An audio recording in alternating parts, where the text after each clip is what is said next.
किसी भी living organism है या ह्यूमन बॉडी है, उसका सबसे छोटा यूनिट क्या होता है? उसका सबसे छोटा यूनिट जो होता है सेल्स होता है। तो ये जो सेल है, ये बहुत सारा जब सेल्स मिलता है तो क्या बनाता है? टिश्यू बनता है।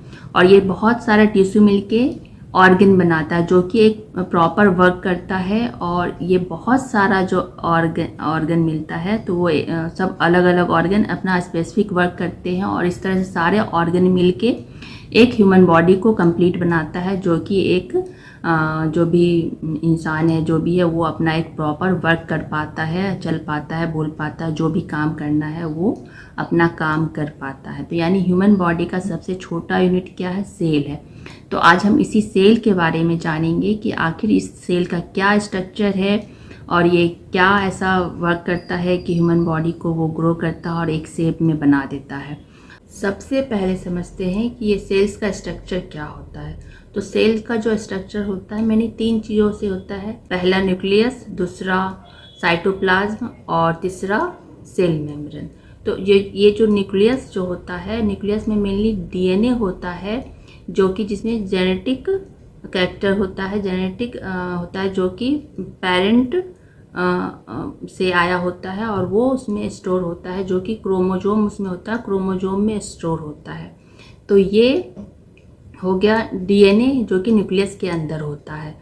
और न्यूक्लियस जो है यहाँ पे, उसमें चारों तरफ सेल मेम्ब्रेन होता है। तो वो सेल मेम्ब्रेन जो होता है, वो न्यूक्लियस को सेफ्टी प्रदान करता है। न्यूक्लियस के अंदर जो भी मैसेज है वो डायरेक्टली साइटोप्लाज्म में ना आए, और साइटोप्लाज्म का जो है वो एक दूसरे से ओवरलैप नहीं करे, उसके लिए एक सेल मेम्ब्रेन होता है, डबल लेयर, जो कि न्यूक्लियस इन्वेलप बोलते हैं। और उसमें छोटे छोटे पोर होते हैं उस न्यूक्लियस इन्वेलप में, जो कि न्यूक्लियस पोर होता है।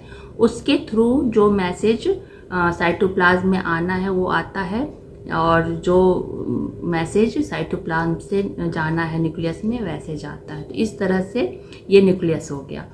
उसके बाद होता है साइटोप्लाज्म। साइटोप्लाज्म जो होता है वो मेनली जेली लाइक फ्लूइड होता है, जिसमें सॉल्ट और वाटर से मिलके बना होता है। और मेनली इसमें बहुत सारे ऑर्गेनेल्स रहते हैं, जो कि उनका अलग अलग फंक्शन होता है।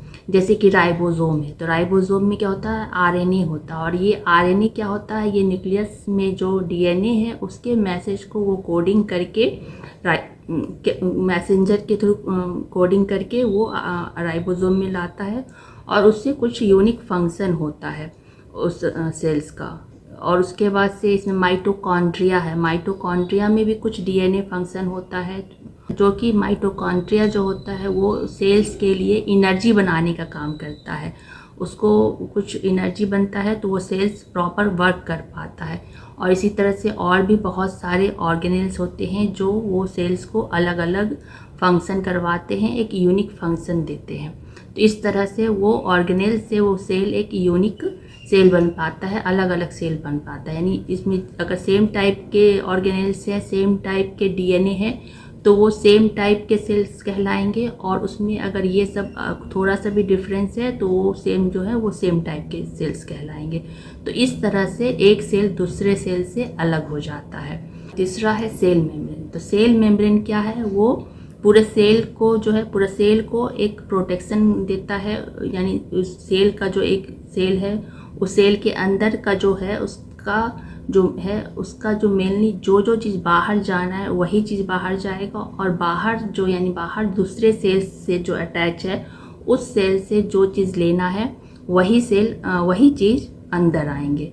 यानी वो जो बाहर का सब्सटेंस है, यह सेल मेम्ब्रेन ही डिसाइड करता है कि क्या बाहर से आना है और क्या सेल के अंदर से बाहर जाना है। तो मेनली सेल्स का यही स्ट्रक्चर होता है।